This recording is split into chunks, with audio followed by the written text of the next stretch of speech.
Hey Rob, this is Mike. Hope you're doing okay today. This is our demo of the installation of the Digi-Fence on the Powermatic Accufence video that I promised I'd send yesterday.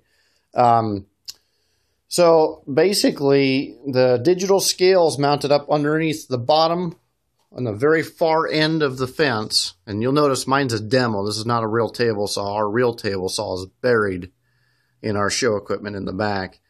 But this is the end view of the digital scale where the digital scale is installed.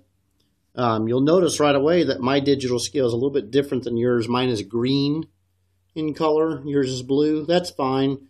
Mine's got the old technology on it. We transitioned to the new technology about 1.5 to 2 years ago. So yours got the new technology, so you're a little bit better off than mine is.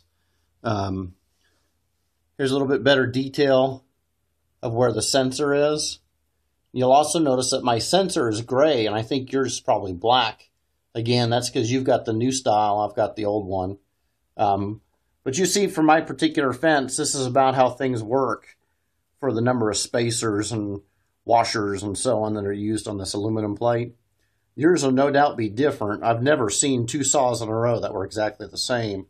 But you can see on mine, right here, I've got some aluminum spacers on that side and 2 washers stacked up right there. But like I said, yours will be different, no doubt. If it's the same, that would be really cool. And I would actually find that sort of interesting. But at any rate, that's the view down there. And I'll zoom out here a little bit and show you the side view a little bit better.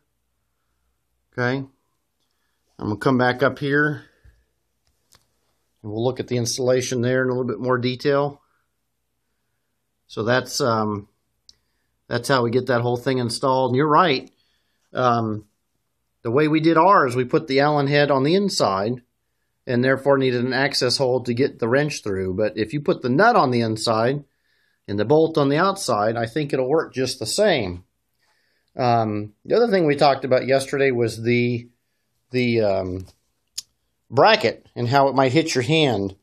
And as you can see in this one, my Accufence cam lever is a lot different than yours. When I hold that handle, I'm well outside of that range of that bracket. So that was what I was having a hard time understanding. But I think what I would do, just as a matter of normal operation, is probably just use the bracket left-handed. And then, as with so many cabinet makers I see, just bump the fence, with your thumb left or right when you're adjusting everything. When you get this digital on there, you're going to find yourself bumping it and adjusting a lot more than you used to, just because the precision is so good.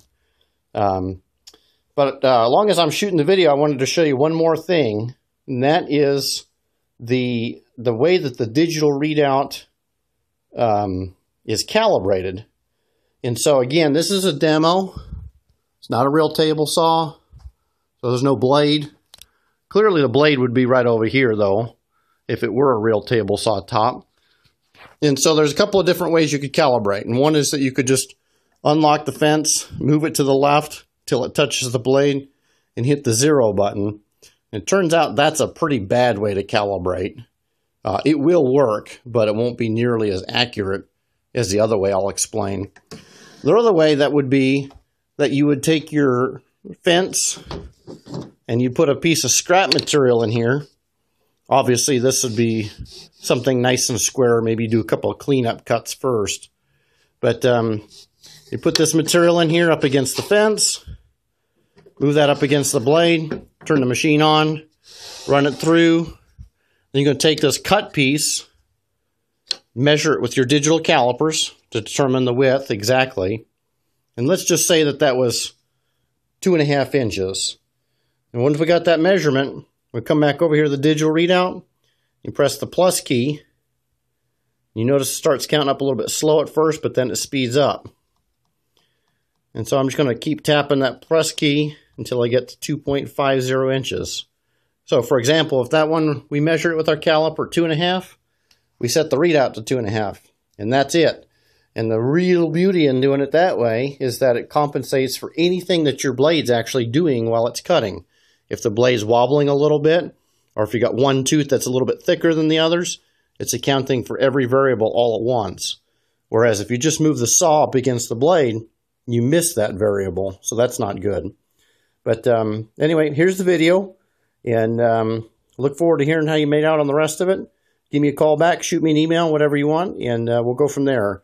So take care. Bye-bye.